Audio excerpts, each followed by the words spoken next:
요즘은 그래도 좀 덜한 것 같습니다만은 한 10년, 20년 전까지만 해도 세상에는 가짜들이 너무 판을 치고 있었던 것 같아요. 그러니까 저 사람이 진짜인지 가짜인지, 또 저 물건이 진짜인지 가짜인지 겉으로 봐서 잘 모르잖아요. 그러니까 어떤 사람이 무슨 말을 하면은 그냥 혹시 날 하면서 말이죠. 어, 사람들이나 물건을 먼저 어떻습니까? 선입견을 가지고 보게 되는 것을 알 수가 있습니다. 그래서 사람들이 속이고 등치고 어렵게 만들고 그리고 고통 주는 것이 우리가 사는 이 세상이 아닌가 하는 생각이 들 정도예요. 그러니까 뭐 처음에 제가 한 40년 전이죠. 40년 전에 서울에 올라올 때는 무슨 말이 유행했느냐. 서울 가면은 가만히 있는데도 코베가 한다고 말이죠. 코베가 하는 세상이니까 조심하라 이런 얘기를 제가 들었던 것 같아요. 근데 요즘은 이제 전산 처리가 발달이 돼가지고 누가 무슨 말을 하든 심지어는 뭐 성희롱을 해도 금방 이렇게 탄로가 나고 그럴 정도가 돼가지고 말이에요. 그게 조금은 좀 덜한 것 같더라고요. 자, 뭐가 진짜입니까? 제가 좀 여러분에게 꼭 좀 질문을 하고 싶은 게 있어요. 여러분들 세상 살면서 뭐가 진짜입니까? 또 진짜 복이 어떤 겁니까? 여러분 한번 오늘 말씀을 상고하고 또 포럼하면서 진짜 많은 생각을 한번 해보시기 바랍니다. 만약에 진짜 참복이 없으면 교회도 필요가 없습니다. 교회는 뭐가 제일로 중요하냐? 말씀이 선포되는 오늘 이 시간이 가장 중요한 거예요. 그렇기 때문에 여러분들 말씀을 통해서 내가 어떤 존재고 어떻게 살아야 되고 뭘 해야 되는지를 바로 깨닫는 우리가 되셔야 될 줄로 믿습니다. 오늘 본문에 보니까 이 예언의 말씀을 읽는 자와 듣는 자와 지키는 자가 복이 있다 말씀을 하고 있습니다. 이유가 뭡니까? 때가 가까워졌기 때문이라 그랬어요. 당장 말이죠. 여기서 성경에서 말하는 때가 아니라 할지라도 여러분에게 때가 좀 가까운 사람도 있잖아요. 내일 모레 하나님 부르시면 가야 될 사람들 저를 포함해서 다 있습니다. 때가 가까움이라. 자, 따라서 한번 해봅시다. 때가 가까움이라. 이 말씀은 좀 무서움을 가지고 들어야 돼요. 그래서 이 예언의 말씀을 읽는 자와 듣는 자와 지키는 자가 복이 있다 그랬어요. 그런데 이 하나님의 말씀을 읽고 듣고 지키는 것을 진짜 참된 복으로 알고 믿는 사람이 몇이나 되겠습니까? 예? 하나님의 말씀을 읽고 듣고 지키는 게 진짜 복이다, 참복이다 라고 하는 사람이 몇 사람이나 되겠느냐고요. 그러니까 여러분들 오늘 말씀을 통해서 뭘 해야 되느냐? 진짜 하나님을 믿고 따르는 사람은 하나님을 사랑하게 되어 있습니다. 하나님을 사랑하게 되기 때문에 말씀을 읽고 듣고 지키는 사람이 돼요.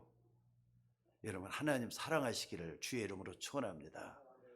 맹목적으로 사랑하지 말고 정말로 하나님이 나를 통해서 하신 일을 좀 보면서 여러분들이 하나님을 사랑할 수 있는 여러분이 되셔야 될 줄로 믿습니다. 그런데 이 하나님을 모르는 사람들은 사랑할 줄도 모르기 때문에 항상 착각 속에 살아요. 착각 속에 살아요. 참 봐보시기 바랍니다. 아니 세상에 말이지 눈에 보이지 않는 그 하나님이 어디 있느냐 하면서 하나님 없다고 말했던 공산주의 1900 초반에 말이죠. 1900 초반에 볼세비키 혁명을 통해 갖고 시작이 됐다시피 했던 공산주의입니다.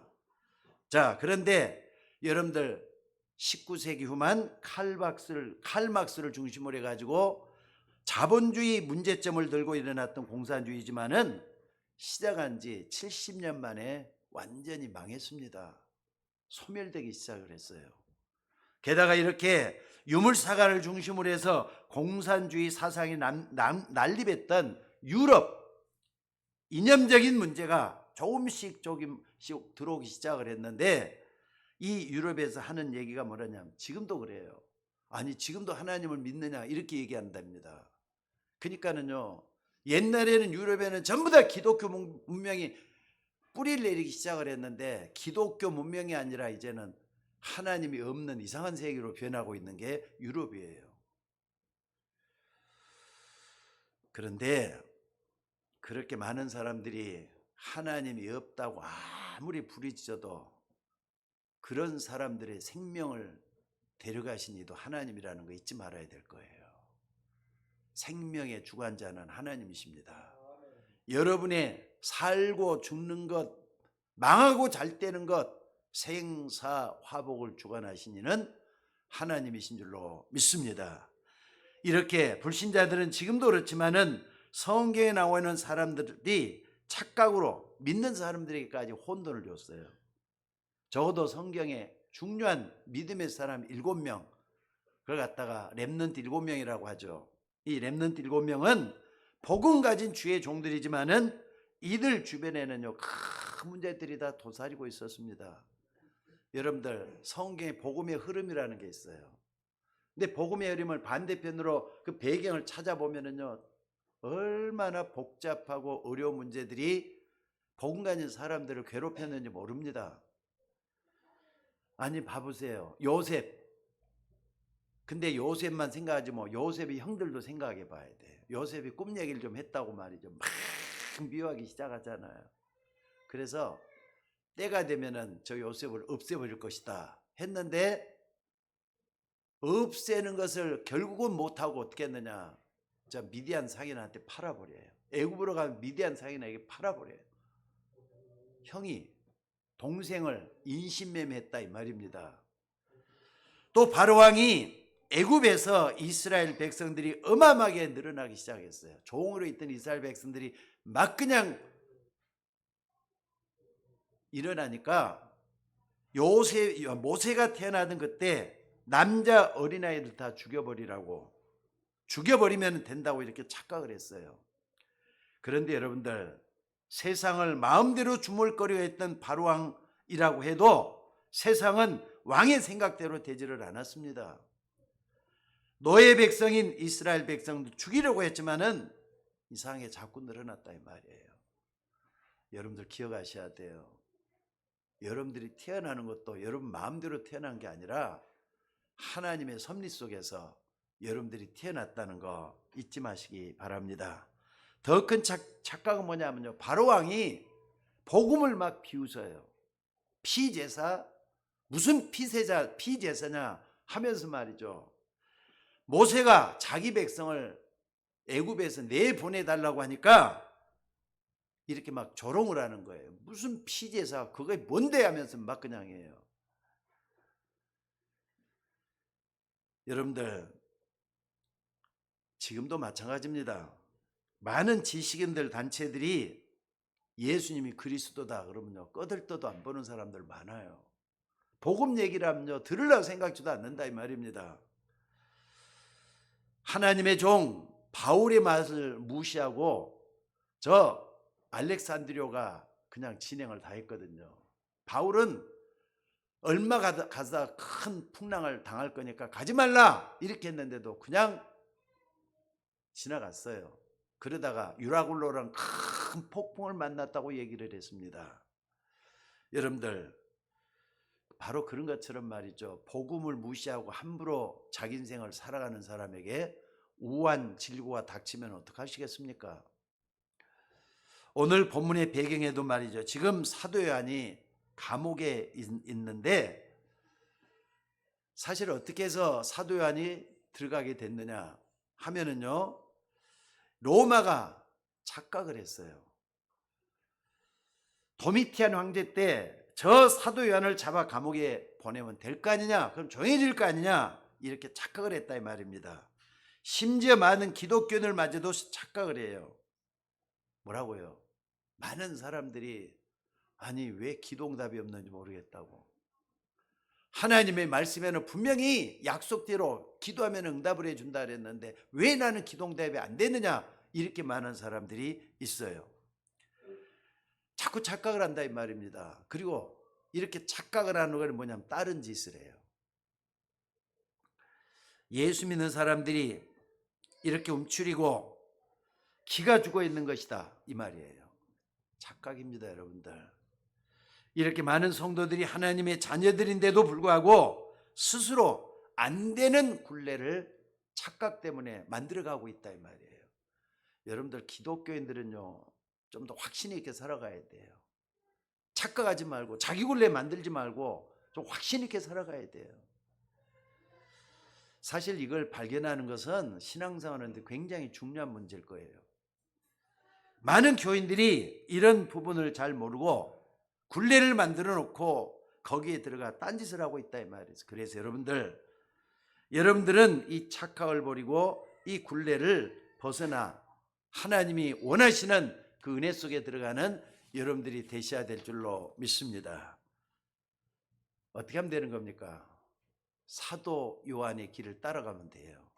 오늘 요한계시록에서는 사도 요한을 따라가면 된다 이 말입니다. 사도 요한은 이 굴레 속에 이 착각을 하지 않고 끝까지 감옥 속에서도 승리했던 사람이 사도 요한이거든요. 나는 옛날에 요한계시록 하면 사도 요한이 썼지 감옥 속에 썼지 이렇게만 알았지, 요한 배경을 쭉 이렇게 살펴보면서 참 이게 사도 요한 보통 인물이 아니네 이런 생각이 저절로 드는 거 있죠. 당시 로마 사람들은 이 로마 시대 보면은요 로마 황제 10명이 끊임없이 말이 가면 갈수록 기독교인들을 핍박하기 시작을 했어요. 근데 무조건 잡아가두고 사자밥이 돼서 죽게 하고 감옥에 가두면은요 다 끝날 줄 알았어요. 착각이었어요. 왜냐하면은 그 핍박은 절대 핍박이 아니에요. 절대 핍박이라는 하나님이 허락해 줘야만 되는 핍박인데 절대 핍박이 아니기 때문에 그래요. 사도 요한은 12 제자 중에 한 사람으로서 어떤 사람이냐,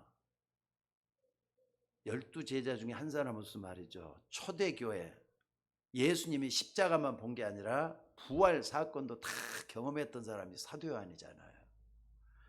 어떤 응답을 받았느냐, 예수님이 십자가에 죽으셨지만은 부활하신 그리스도를 직접 눈으로 목격했던 증인이 누구냐, 사도 요한이라는 사실이에요. 그러니까 요한은 굉장히 큰 복을 받았잖아요. 예수님이 십자가에 못 박혀 죽으셨는데 진짜 부활했구나, 이걸 몸으로 체험했던 사람이 사도 요한이라 이 말이에요. 게다가 부활하신 예수님이 40일 동안 감람산에서 앞으로 미래에 될 일뿐만 아니라 어떻게 하면은 기도응답을 받는다, 하나님 나라에 대한 일을 40일 동안 얘기했는데 그 말씀을 직접 들었던 사람이 사도 요한이거든요. 또 초대교인들은 과감하게 자기들의 불신앙하고 있는 굴레를 벗어버리고 이걸 목회했던 사람들이 마가다락방에 모이들기 시작을 했어요. 거기서 뭐 했느냐, 기다리라 했던 그대로 진짜 하나님의 언약을 붙잡고 기도했잖아요. 근데 여러분들 사도행전 2장에 보니까 오순절 마가다락방에 성령 충만한 역사가 일어났어요. 바람 같은 불 같은 역사가 사도행전 2장의 마가다락방 속에서 일어났는데 그걸 직접 목격했던 사람이 사도 요한이잖아요. 게다가 이 요한이 말이죠, 로마의 핍박 속에서 결국은 잡혀가지고 반모섬에까지 오게 됐다 이 말입니다. 여러분들 이 반모섬이 어떤 곳입니까? 한마디로 말하면 죽음의 섬이에요. 그러니까 아주 흉악범들이나 나쁜 죄를 지었던 사람들을 갖다가 마지막에 보내는 데가 저 반모섬이에요. 그러니까 거기는 죽음밖에 기대할 데가 없는 것이 저 반모섬입니다. 여러분들 반모섬이라는 이 감옥에 로마 사람들이 사도 요한을 보냈지만은 그 사람들이 모르는 게 하나 있어요. 뭘 모르겠습니까? 역사가 흘러오면서 말이죠, 신학자 중에 최고의 신학자라고 든다면은 요한 칼빈을 듭니다. 근데 칼빈이 다른 것은 그렇게도 많이 주석을 다 했어요. 성경 66권이잖아요. 65권의 성경 다 주석을 해가지고 지금까지도 칼빈 주석 제일로 유명한 고전적인 주석이라고 남아있어요. 근데 거기 보면은 요한계시록 주석이 없습니다. 신기하죠? 웬만하면은 요한계시록을 주석을 해가지고 후대 사람들에 남길 텐데 주석을 안 했어요. 못한 게 아니라 안 했어요. 미래에 되어질 하나님의 일을 내가 어떻게 감히 풀어놓을 수가 있느냐. 겸손한 마음으로 그걸 못했다는 거예요. 자, 그런데 말이죠. 요한계시록을 주석을 하면서 사도, 그건 누굽니까? 요한계시록 주석을 하면서 칼빈이 마지막으로 성도들에게 남긴 말이 있어요. 그게 뭐냐면 성도의 견인이에요. 5대 강령 중에서 맨 마지막으로 하는 게 성도의 견인이란 말이에요. 그게 뭐냐? 하나님 믿는 사람, 끝까지 예수 믿는 사람은 절대로 망하지 않는다. 이게 성도의 견인이거든요. 그러니까 기다리라 이 말이에요. 인내 잘하라 이 말이에요. 여러분들 정말 우리는 하나님을 믿는다면은 하나님은 우리를 끝에 가서 승리하게 하실 줄로 믿습니다. 자, 그런데도 어떤 단체나 어떤 이상한 목사님은요, 요한계시록을 잘 풀어가지고 성도들을 막 미혹을 하고 그래요. 저쪽에 말이죠. 지금 저 어디입니까? 가까운 데가 있어요. 거기도 나는 그 목사님이 어떤 신학교를 나왔는지 모르지만 요한계시록 하나 가지고 말이죠. 큰 건물을 지어가지고 사람들을 막 그냥 거기를 오게 만드는 그런 목사님도 있더라고요. 근데 여러분 그런 말 현혹되지 마셔요. 좋은 게 아닙니다. 여러분들 요한계시록 정말로 뭘 중요하게 하는가 그것만 딱 알면 돼요. 예를 들어 보겠습니다. 요한계시록에 보면은 3절에 이런 말이 있어요. 하늘에 또 다른 이적이 보이니 보라, 한 큰 붉은 용이 있어 머리가 7이요 뿔이 10이라 그 여러 머리에 7 왕관이 있는데 그랬어요. 뭐에 대한 얘기를 하고 있는 것 같습니까? 이런 얘기가 계속 많이 나와요. 또 11절에도 13장 11절에 보니까 또 다른 짐승이 땅에서 올라오니 어린 양같이 2 뿔 있고 용처럼 말을 하더라. 또 17장 7절에도 말이죠. 10뿔 가진 짐승의 비밀을 내가 이르리라. 또 12장에 내가 보던 10뿔은 10왕이니 아직 나라를 얻지 못하였으나 다만 짐승과 더불어 임금처럼 한동안 권세를 얻으리라. 이렇게 말씀을 하고 있어요. 붉은 용에 대해서 얘기해요. 이게 한마디로 뭐냐면요, 사단이 하는 일에 대해서 얘기하는데 이걸 갖다가 뭐 이상야릇하게 해석을 해가지고 요한계시록의 뜻은 이것이다 이렇게 말하는 사람들이 있어요. 근데 한 가지만 딱 알면 돼요. 아, 사단이 진짜 존재하고 사단이 하는 일은 엄청나게 큰 거구나. 내 주변에서 이게 역사하고 있구나. 근데 요한계시록이 아니라도 에베소서 2장 2절에도 말이죠. 공중 권세 잡은 자라 그랬어요. 고린도후서 4장 4절에 했을 때요. 이 세상 신이라 그랬어요. 또 뿐만 아니라 요한복음 12장에 보니까 뭐라 그랬느냐? 요한복음 세상 임금이라 그랬어요. 여러분들 요한계시록에만 이 붉은 용이 들어가고 사단 하지 말고 다른 복음서나 다른 성경에서도 사단에 대한 역사는 여기저기 다 나와요. 그러니까 요한계시록에서 가장 중요한 게 뭐냐 하는 것을 딱 알아야 돼요. 그게 뭐냐? 오늘 본문이에요. 바로 요한계시록 1장 3절 이 예언의 말씀을 읽는 자와 듣는 자와 지키는 자가 복이 있다. 자, 따라서 한번 해봅시다. 이 예언의 말씀을 크게 한번 따라서 해보세요. 이 예언의 말씀을 읽는 자와 듣는 자가 지키는 자가 복이 있다.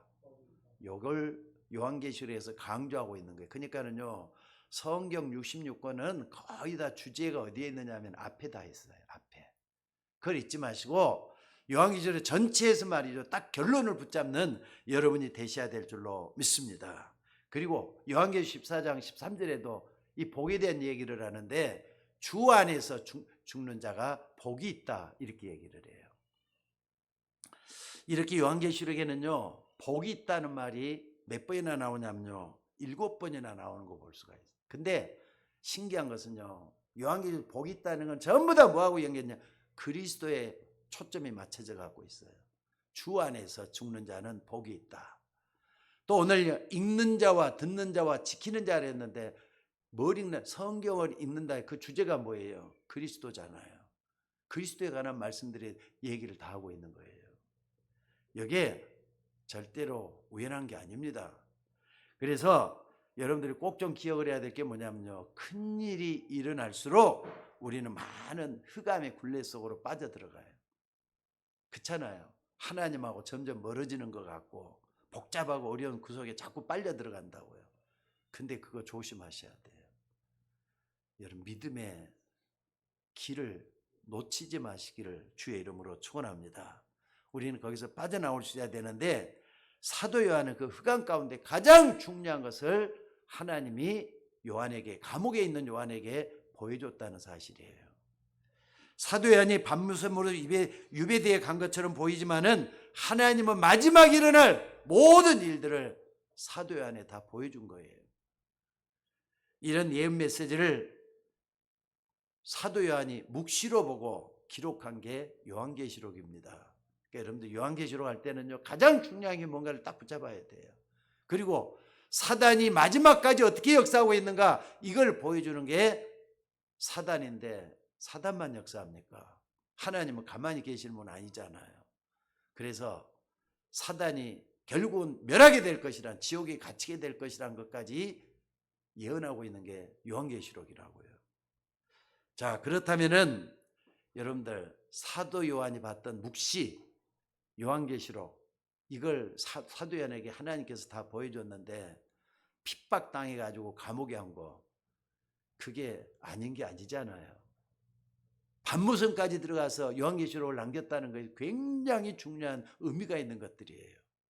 그러니까 여러분들, 여러분에게 어려움이 닥치거들랑, 환란이 닥치거들랑, 참으로 말할 수 없는 큰일이 닥치거들랑, 거기에 두려워하지 말고 하나님의 뜻이 뭔가, 하나님의 계획이 뭔가, 이걸 찾아내는 여러분들이 되셔야 될 줄로 믿습니다. 특별히 이런 중에 우리가 꼭 좀 알아야 될 것은, 요한계시록은 처음부터 보여주고 있는 게 뭐냐면요, 소아시아 7교회에 대한 예언의 메시지예요. 그건 앞으로 되어질 일이라 그랬잖아요. 그러니까 부활하시는 주님이 지금 뭐하고 있느냐, 하나님 보좌 우편에 앉아 계시는 주님이 지금 뭐하고 있느냐, 이걸 보여주고 있는 게 소아시아 7교회 예수님에 관한 메시지가 그 속에 들어있다 이 말입니다. 오늘 그걸 7개를 말이죠, 7교회에 주었던 메시지를 꼭 좀 찾아보면서, 부활하신 주님이 이렇게 역사하고 있구나, 그걸 딱 붙잡고 부활의 주님은 지금도 이렇게 역사한다 믿으시기를 주의 이름으로 축원합니다. 첫째는 뭐냐면요, 2장 1절에 보니까 오른손에 7뼈를 붙잡고 7 금초대 사이를 거니시느니라 그랬어요. 거니시는 그리스도 얘기하고 있는 거예요.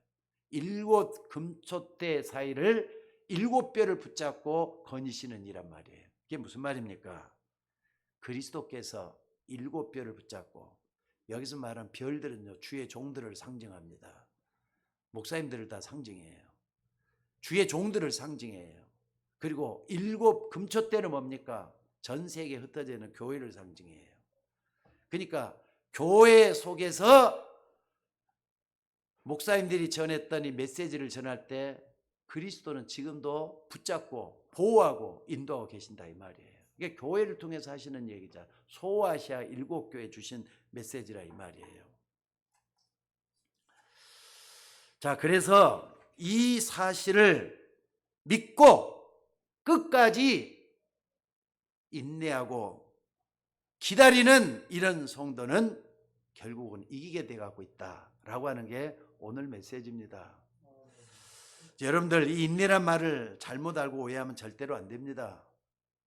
이 인내라는 말을 잘못 알고 있으면은요, 신앙생활이 잘 안 되도록 돼 있어요. 왜? 사람들은 좀 참는다는 게 잘 안 되잖아요. 어떤 아이 하나가 신앙생활 잘하는 부모 밑에 태어나가지고 부모를 통해서 이제 믿음 생활을 했던 것 같아요. 그러니까 모태 신앙이에요. 근데 이 아이가 말이죠, 커가면 커갈수록 길을 못 폈다 그래요. 길을 못 피고 자꾸 움츠러들고 또 바보같이 가만히 있는 것 잘하고 이렇게 했다는 거예요. 그래서 제가 왜 저럴까? 엄마가 이렇게 생각을 하다가 다른 사람한테도 이 아이의 특성을 얘기하면요, 잘 대답을 못하는 거죠. 집안에서 생기는 일이고 또 이렇게 성격이 그런가 보다 이렇게 생각하고 말죠. 그러다 이제 어떤 목사님하고 상담을 하게 됐나 봐요. 근데 하는데 뭐라 그러냐면은 남편은 신랑 생활을 참 잘한다고 소문이 나 있다. 교회에서는 저처럼만 되면은 안수 입장 깜이고 또 장로님 깜이다 이렇게 얘기를 하는데 집에만 오면은 이 아이한테 자꾸 이렇게 닥달을 하는 거예요. 신앙생활 그따위로 한다고 하고 얘기를 하고 자꾸 이 아이가 말이에요, 길을 못 쓰게 만드는 그런 일을 하고 있다는 거예요. 그러니까 아이를 누르고 꾹 말이죠, 뭡니까, 쪼고. 근데 남편이 신앙생활 잘한다고만 생각을 하지 집에 들어오면 남편이 자녀들한테 하는 행동을 잘 모르잖아요. 직접 말하지 않고 보질 않으면 모르잖아요. 어떤 때는 남편 신앙생활하는 걸 딱 보고 이 아내가 말이죠, 자기도 시험 될 때가 한두 번이 아니라는 거예요. 그러면서 한숨을 푹 쉬었다 그래요. 여러분들 신앙생활 이렇게 무조건 참고 있는 거, 이 아이처럼 무조건 참고 있으면 신앙생활 잘하는 겁니까? 그거 인내 아닙니다.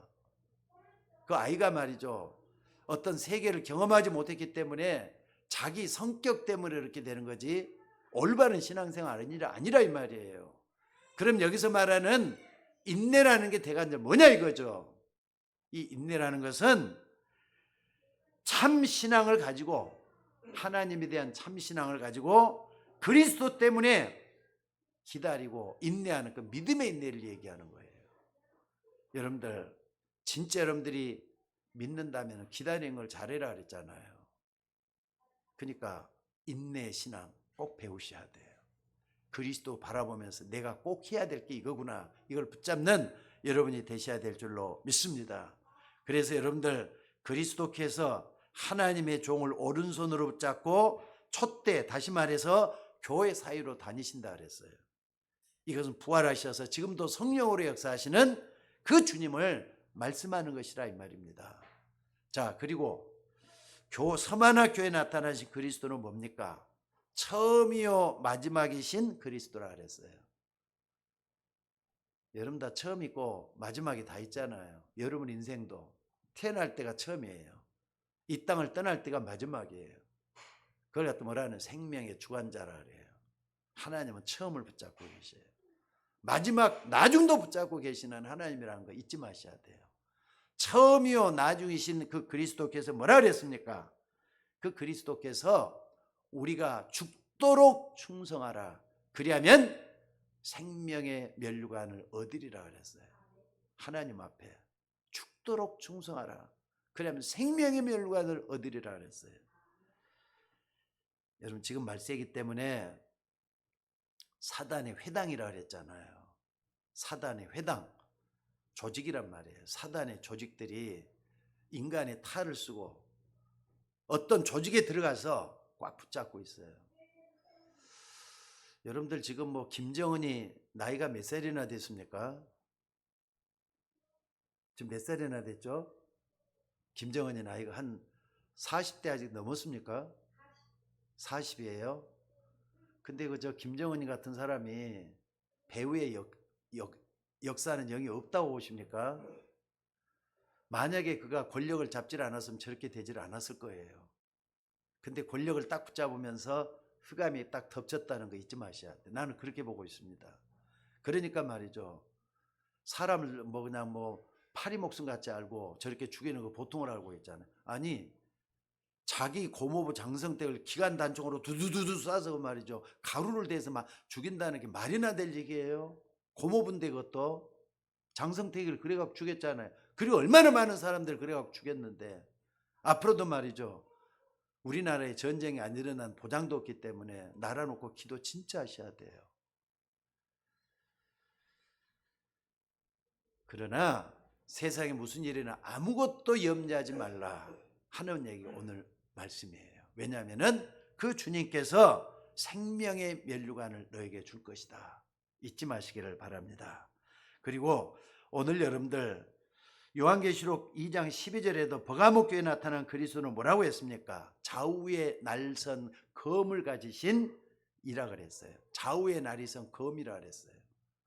전에도 한번 얘기했던 기억이 나는데 칼하고 검하고 무슨 차이가 있는 줄 아셔요?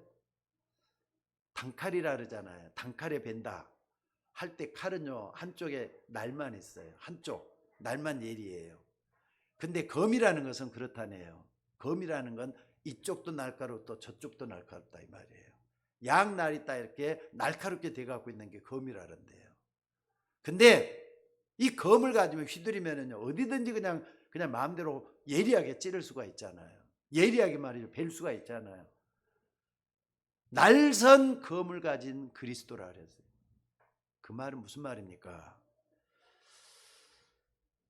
13절에 보니까 뭐라 그랬습니까? 이거 보니까 내가 어디에 사는지를 내가 아노니 거기는 사단의 권자가 있는 데라 그랬어요. 내가 내 이름을 굳게 잡아서 내 충성된 증인 안티바가 너희 가운데 곧 사단이 사는 곳에서 죽임을 당할 때도 나를 믿는 믿음을 저버리지 않았다는 겁니다. 왜 그렇다는 겁니까?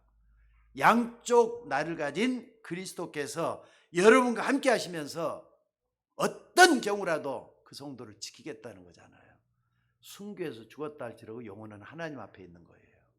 그러니까 염려하지 말고 두려워하지 말고 신앙생활 똑바로 하라 이런 얘기를 하고 있는 거예요. 여러분들 그러니까 여러분들 순간순간 스스로 만드는 굴레가 있어요. 자꾸 믿음에서 떠나게 되면 자기 위주로 굴레를 만들게 되고 굴레에서 좀 벗어나셔야 돼요. 하나님 말씀 속으로 들어가서 하나님이 나에게 뭐라고 말씀하는 그 음성을 들어야 된다 이 말이에요. 오늘 여러분들이 이것을 진실로 발견하신다면은 지금도 여러분과 동행하고 계시는 그리스도의 역사가 여러분에게서 일어날 줄로 믿습니다. 또 요한계시록 2장 18절에 보니까 눈은 불꽃 같고 발이 빛난 주석 같으니가 그랬어요. 눈은 불꽃 같고 발이 빛난 주석 같다. 눈이 불꽃 같다는 말은요 우리 주님은 우리가 보는 그런 좁은 시야가 아니에요. 불꽃 같은 눈이라 할 땐 전체 보는 눈이란 말이에요. 세상을 전체적으로 다 살피고 계시는 주님이 불꽃같이 살핀다 이 말이잖아요. 하나님의 눈 안에서 벗어날 자가 누가 있겠습니까? 여러분의 마음까지 훔쳐보시고 여러분의 생각까지 읽으시는 그 하나님이신데 모든 걸 다 주님이 다 하시는데 우리가 거기에서 벗어날 게 뭐가 있느냐 말이에요. 주석이 뭐죠? 주석은 철 중에 하나잖아요. 쇠란 말이에요. 쇠. 그러니까 이게 뭐냐 빛난 주석이라 그래요. 주석도 빛난 주석. 한마디로 정복을 하되 강하게 정복한다 이 말이거든요. 오늘 여러분 이거 잊지 마셔야 돼요. 또 그런 그리스도께서 28절에 보니까 만국을 다스리는 권세를 주실 것이다 그랬어요. 그런데 이것을 반모섬에서 기양살이하고 있는 요한이 감옥에 갇혀 있는 요한이 착각을 해버리면 어떻게 될 것 같아요?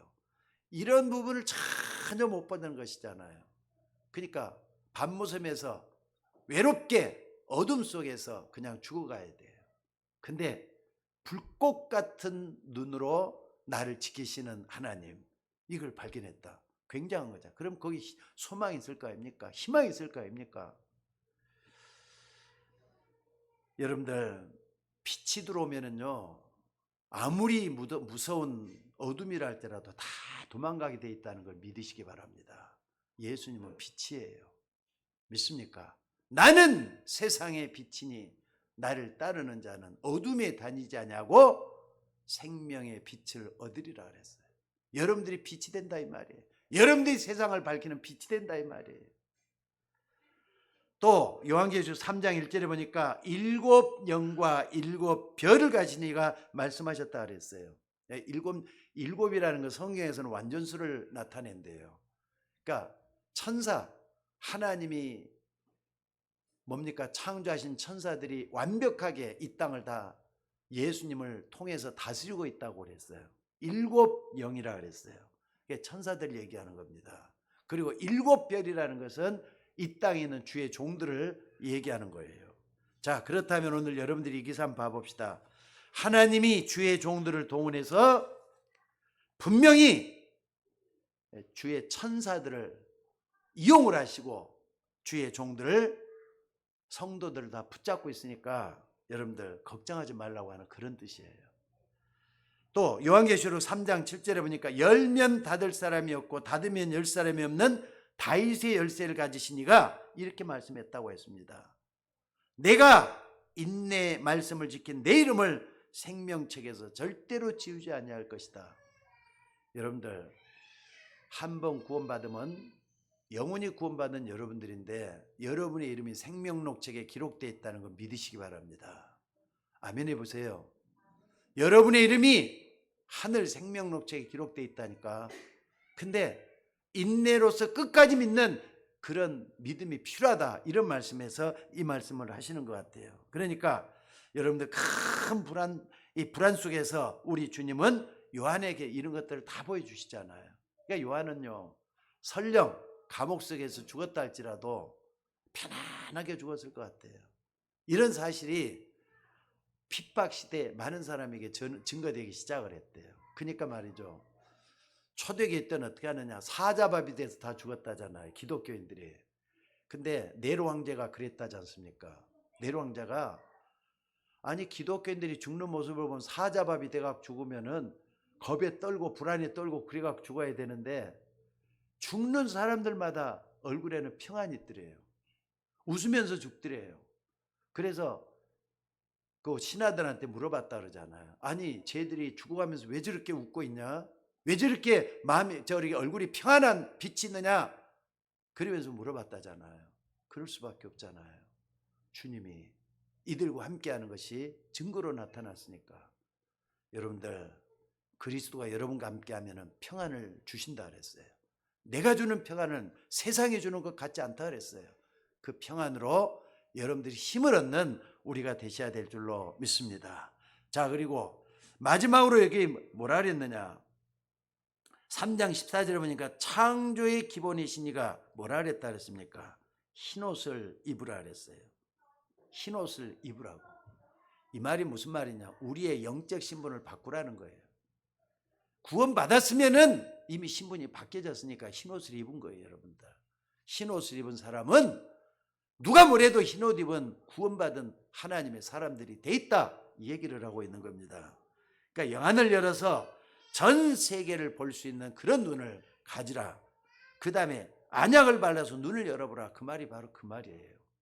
오늘 때 여러분들, 이 주님께서 라오디게아 교회를 통해서 뭐라 그랬느냐, 내 음성을 듣고 문을 열면 내가 그에게 들어가 그로 더불어 먹고 그는 나로 더불어 먹을 것이다. 부활하신 주님이 구원받은 흰옷 입은 사람들이라면은 항상 삶 속에 함께 할 것이다, 이 얘기를 하고 있는 거잖아요.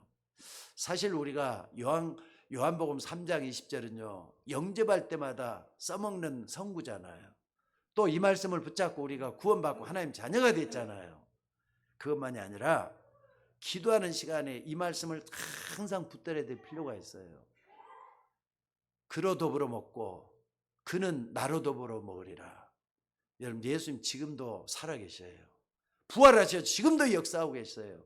그 주님을 잊지 말고 붙잡으라는 거, 그 얘기입니다. 그러니까 문을 열면, 그 말은 눈을 뜨면은, 영안을 열면 주님이 말씀으로 나에게 찾아와서 힘을 더해 주실 것이다, 이 말씀을 하고 있습니다.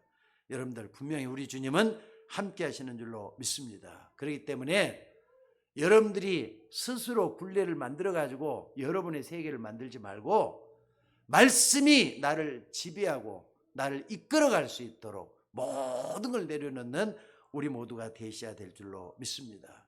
그러니까 여러분들이 말이죠, 굴레를 만든다 할 때는 거기에 갇히게 돼요.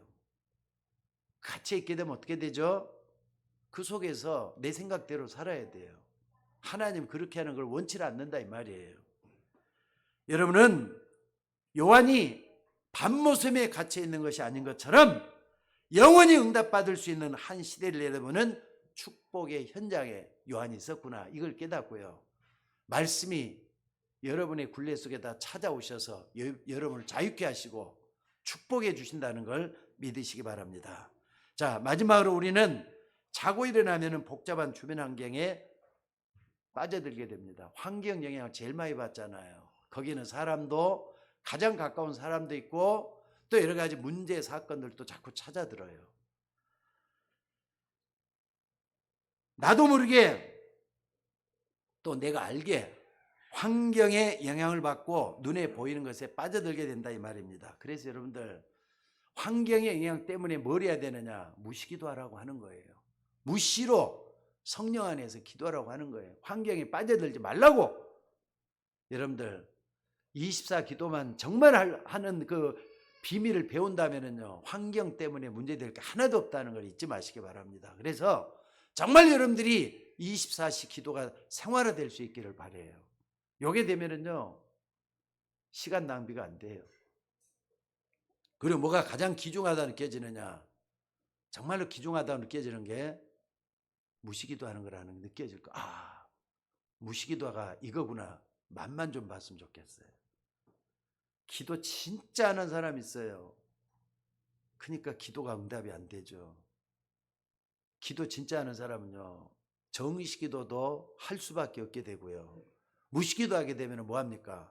환경 속에 빠져드는 게 아니라 환경을 이기는 힘이 그 속에서 나온 걸 보게 된다, 이 말이거든요. 그래서 오늘 여러분들 기도에 대한 얘기를 요한계시록 8장에서 보좌의 축복 속에서 이렇게 하고 있습니다. 또 다른 천사가 제단 곁에 서서 금향로를 가지고 많은 향을 받았으니 이는 성도들의 기도들과 합하여 보좌 앞 금단에 드리고자 함이라. 기도할 때 하나님 천사를 보내서 응답하시고 하늘 보좌에 옮긴다, 이 얘기를 하고 있어요. 믿으셔야 돼요.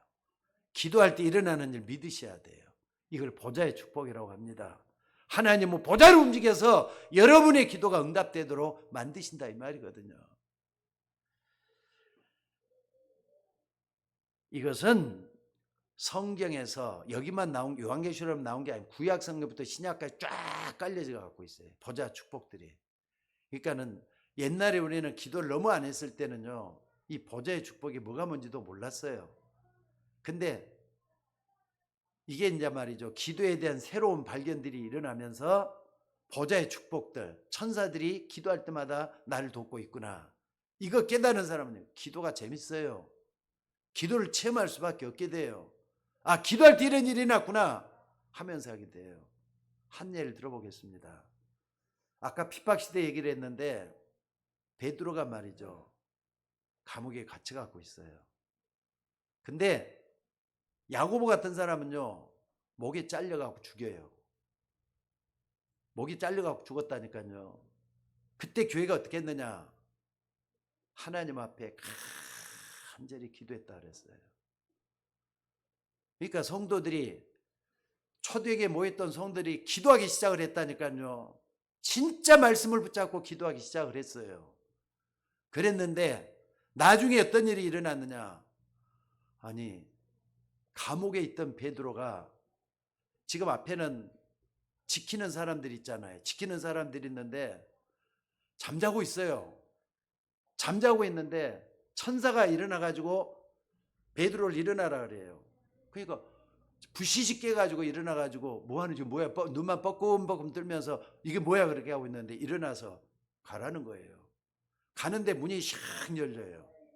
그래 또 가는데 문이 또 샥 열리고, 그래가지고 나중에 따라오는 대로 따라가 봤더니 바로 제자들이 모이는 그 집까지 가는 거예요.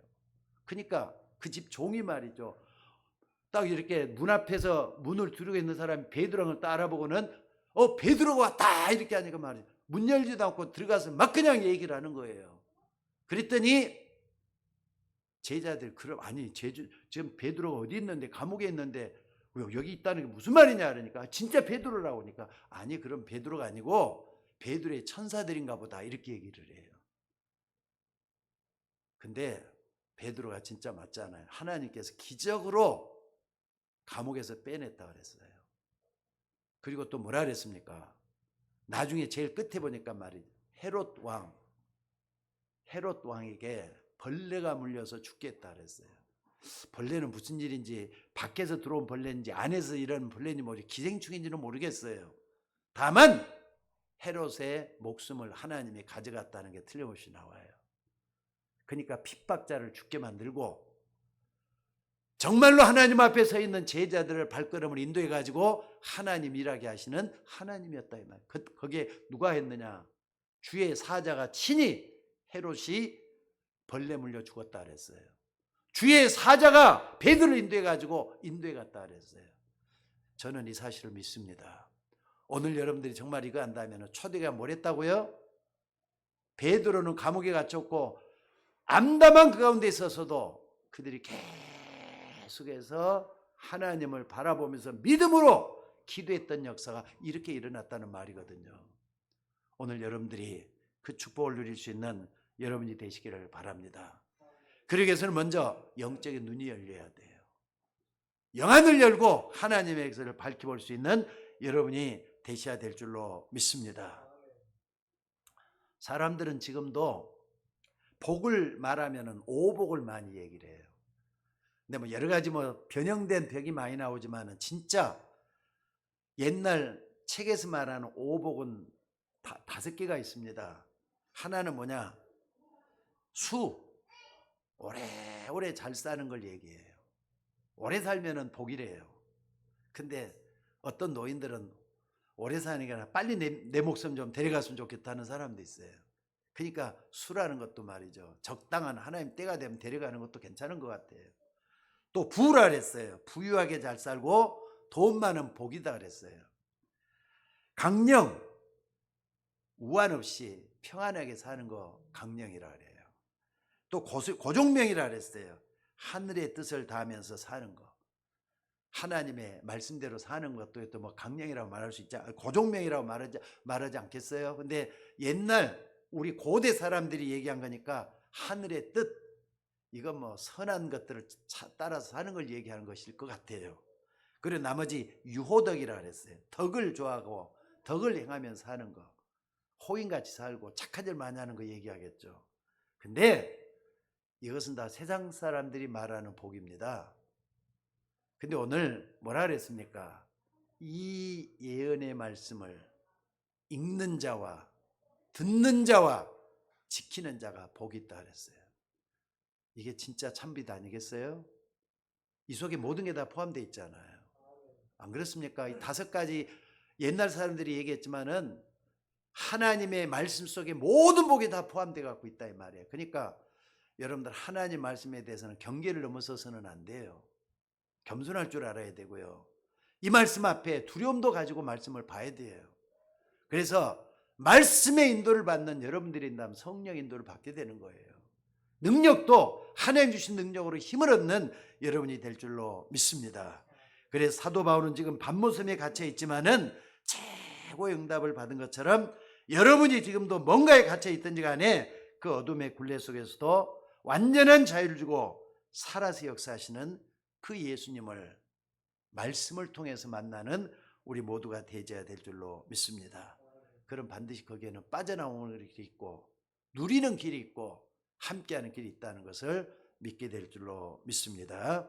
오늘도 여러분들, 자, 그렇다면은 마지막입니다. 우리가 뭘 해야 되겠습니까? 절대로 내가 만든 굴레 거기에 갇혀 있지 말고 하나님이 준비하시는 것들이 있다는 걸 믿으셔야 돼요. 나를 향하여 하나님이 준비한 게 있다. 자, 따라서 해봅시다. 하나님은 나를 향하여 준비하는 길이 있다. 믿으셔야 돼. 아주 구원받았으니까, 여러분 하나님 자녀니까 하나님 만드신 길이 있을 거 아닙니까? 그래서 나는 절대로 안 된다, 나는 할 수가 없어, 나는 못할 거야, 이런 스스로 굴레를 만들지 말라 이 말이에요. 이 예언의 말씀을 읽고 듣고 지키는 자가 복이 있다고 했습니다. 말씀으로 역사하시는 하나님의 축복을 반드시 받고 나간다면 하나님은 분명히 여러분에게 역사하실 줄로 믿습니다. 어쩌면 여러분이 만든 굴레는 당연한 것일 수도 있어요. 왜냐하면 누구보다도 나를 잘 아시는 존재는 나니까. 그런데 여러분들, 그것이 지금까지 여러분 속에 각인이 되고 뿌리가 내려지고 체질이 되어 왔잖아요. 그게 당연하게 받아들이죠. 근데 이 속에서 정말로 하나님이 필요한 게 뭘까? 하나님이 필요한 것을 내 인생에 있어서 찾아내라 이 말이에요. 그러면 거기에는 하나님의 역사가 반드시 일어나게 될 줄로 믿습니다. 그래서 오늘 여러분들 그 굴레에서 완전히 빠져나와서 진리가 너희를 자유케 하리라 그랬어요. 자유케 하시는 그 중 만날 수 있는 여러분들이 되시고 오늘 또 은혜 속에서 하나님 앞에 축복받는 여러분들이 될 수 있기를 주의 이름으로 축원합니다. 자, 기도하겠습니다. 살아계신 아버지 하나님, 오늘 또 하나님의 은혜를 감사합니다. 주의 귀한 말씀처럼 우리 안에 참된 복을 실제적으로 누릴 수 있는 우리 모두가 되게 하옵소서. 단순히 성경을 본다 하기 전에 하나님의 말씀을 통해서 내가 하나님의 음성을 듣는다. 난 이게 필요하다고 나를 각인해 주시고 체질이 되게 하시고 나에게 모든 것을 통해서 하나님 역사가 일어나게 하옵소서. 오늘 또 모든 것을 우리 하나님께서 친히 함께 해 주시기를 원하며 우리를 구원하신 예수님의 이름으로 기도드리옵나이다. 아멘. 자.